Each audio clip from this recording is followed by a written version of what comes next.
मेरा नाम है Rajat and you are watching India's number one Hindi gay story channel. Mumbai की एक बिजी शाम जहां हर कोई अपने कामों में व्यस्त था, वहीं एक छोटे से जिम में एक खास मुलाकात हो रही थी। रोहन एक उच्च तकनीकी कंपनी में सुपरवाइज़र था। अपने ऑफिस के बाद नियमित रूप से वो एक्सरसाइज करने आता था।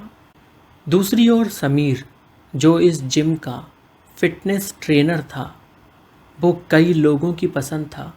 वो लोगों को फिट रहने और स्वस्थ रहने में हेल्प करता था। आज की शाम कुछ खास थी। रोहन ने देखा कि समीर के पास सिर्फ एक मजबूत बॉडी नहीं, बल्कि उसकी आंखों में भी एक खास चमक है। उसके बात करने का तरीका, उसके चलने का तरीका और उसके देखने का तरीका, हर एक एक चीज़ पर समीर की नज़र थी। जब समीर ने रोहन को थोड़ा वेट लिफ्टिंग में मदद की, उनके हाथ आपस में एक दूसरे को स्पर्श कर गए, जो दोनों के दिलों को छू गया। समीर ने मुस्कुराते हुए कहा, आपका फॉर्म अच्छा है, बस थोड़ा ध्यान दें। रोहन ने भी मुस्कुराकर कहा, थैंक यू यार। मेहनत तो मैं बहुत करता हूँ, पर ऐसा लगता है जैसे बॉडी बनने को तैयार ही नहीं। समीर बोला, मैं बताऊँगा आपको मेहनत कैसे करनी है, और देखिएगा आपकी क्या गजब की बॉडी बनेगी। वैसे आपकी अभी भी बॉडी बहुत अच्छी है, शानदार है। जब आप टी शर्ट में इतने अच्छे लग रहे हैं, तो बिना टी शर्ट के आपकी बॉडी तो और भी अच्छी होगी।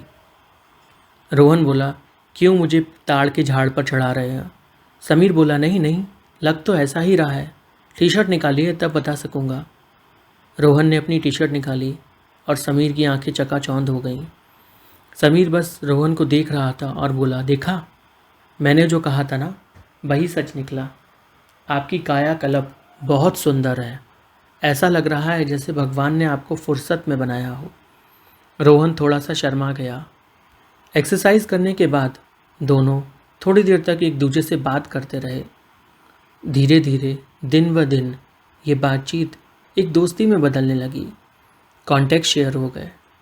अब तो जब भी मन करता रोहन का समीर से बात करने का और समीर का रोहन से बात करने का, दोनों एक दूसरे को मैसेज कर लेते, कभी कॉल कर लेते, और कभी कभी तो वीडियो कॉल भी होने लगी थी। रोहन अकेले रहता था और समीर, वो तो हमेशा पूरे टाइम जिम में ही बिताता था अपना दिन। एक रोज़ संडे के दिन रोहन ने समीर को वीडियो कॉल किया। रोहन शर्टलेस था और किचन में खाना बना रहा था। समीर उसे देख रहा था। रोहन खाना बनाते बनाते पसीने से पूरा भीग चुका था और उसके शरीर से पसीने की बूंदें किसी नदी की तरह बहते हुए नीचे जा रही थीं। समीर लगातार देख रहा था और जब भी प्रकाश पड़ रहा था रोहन के ऊपर, तो वो पसीने की बूंदें चमक उठ रही थीं। समीर ये सब देख के बावला सा हो रहा था। उसे रोहन बहुत अच्छा लग रहा था। रोहन और समीर दोनों एक दूसरे को देख रहे थे और उनके बीच में एक नई गर्माहट, एक नई नज़दीकी बन रही थी। वे अब एक दूसरे के साथ ज़्यादा से ज़्यादा टाइम स्पेंड करने लगे थे। कभी कभी वे जिम के बाद कॉफ़ी पीने भी जाते थे, तो कभी मुंबई की सड़कों पर देर रात तक यूं ही घूमते थे। एक दिन समीर ने रोहन को अपने घर पर डिनर के लिए बुलाया। समीर का घर बेहद सुंदर था। उसने अच्छा इंटीरियर कर रखा था। आखिर जिम ट्रेनर जो था, अच्छा कमाता था वो, और उसका बेडरूम गजब का ही था। रोहन ने समीर के बेडरूम की बेहद तारीफ़ की, उसके किचन की और उसके पूरे घर की। कहने को तो वो 1 RK था, पर उसने उस 1 RK को भी इतना सुंदर घर बना लिया था जिसे देखकर किसी का भी मन मोह हो जाता। दोनों ने साथ में डिनर किया। उसके बाद रोहन किचन में बर्तन धोने चला गया, तो समीर भी उसके पीछे पीछे आया और बोला, नहीं नहीं, तुम बर्तन मत धो, मैंने तुम्हें बुलाया है, तुमने मुझे नहीं, मैं धोऊंगा। पर रोहन हटने को तैयार ही नहीं था, तो समीर ने उसकी कमर में हाथ डाले और उसको उठा लिया और उठाकर उसको अलग खड़ा कर दिया। रोहन हैरानी से समीर को देख रहा था और समीर बर्तन धोते हुए रोहन से बात कर रहा था। रोहन ने पीछे से समीर की कमर में हाथ डाले, अपना सर उसके कंधे पर रखा और बस यूं ही खड़ा हो गया। समीर बर्तन धो रहा था और रोहन बस यूं ही उसके कंधे पर अपना सर रखकर खड़ा था। उसके बाद दोनों बालकनी में जाके बैठ गए, जहां उन्होंने कोल्ड ड्रिंक्स पी। चांद की रोशनी दोनों के ऊपर पड़ रही थी। बहुत अच्छा लग रहा था। बाहर शहर की लाइटें दिख रही थीं। उनके बीच की बातों का टॉपिक अब धीरे धीरे बदल रहा था और रोमांटिक हो रहा था। रोहन ने हिचकिचाते हुए कहा, समीर, मैं तुमसे कुछ कहना चाहता हूँ। समीर ने उसकी ओर देखा और कहा, हाँ कहो रोहन। रोहन ने अपनी भावनाओं का इजहार किया, मैं तुम्हें बहुत पसंद करता हूँ और ये बात सिर्फ दोस्ती की नहीं, दोस्ती से बढ़कर है। समीर ने उसका हाथ पकड़ा और कहा, मुझे भी तुम्हारे लिए यही महसूस होता है। उस रात वे दोनों और करीब आ गए।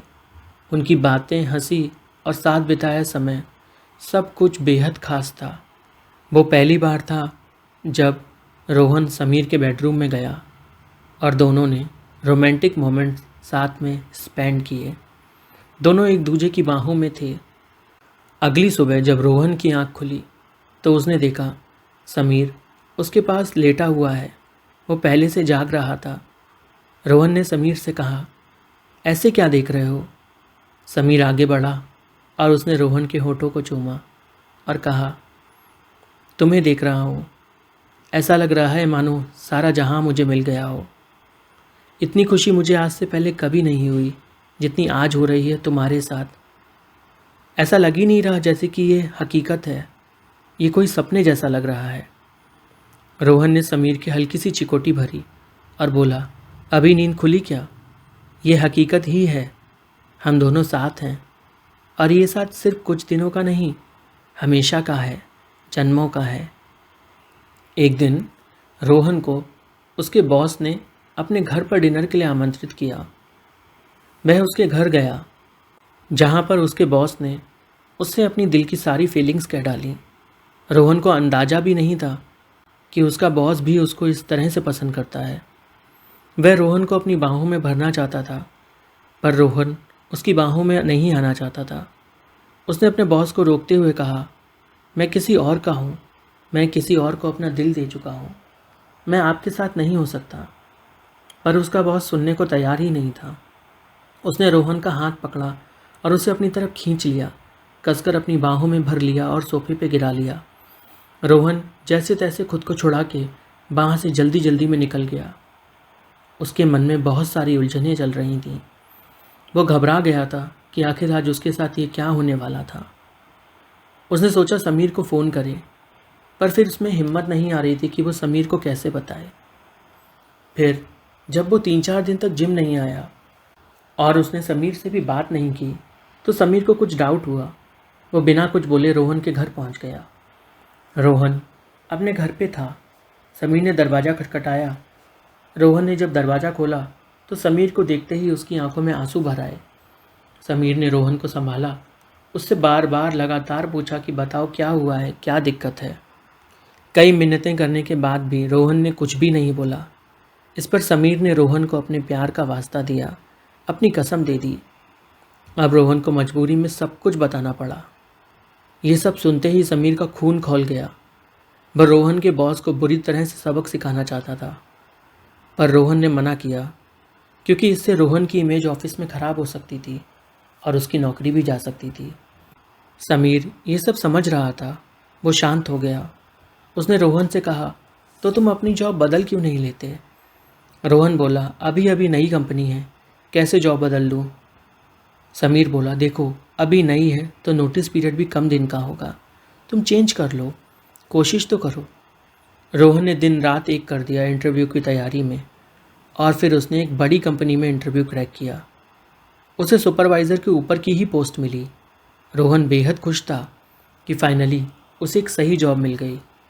उसके बाद उसने ऑफिस में अपने बॉस का पर्दा एचआर के सामने फाश करने की कोशिश किया, पर एचआर वो तो बॉस की गुलाम थी।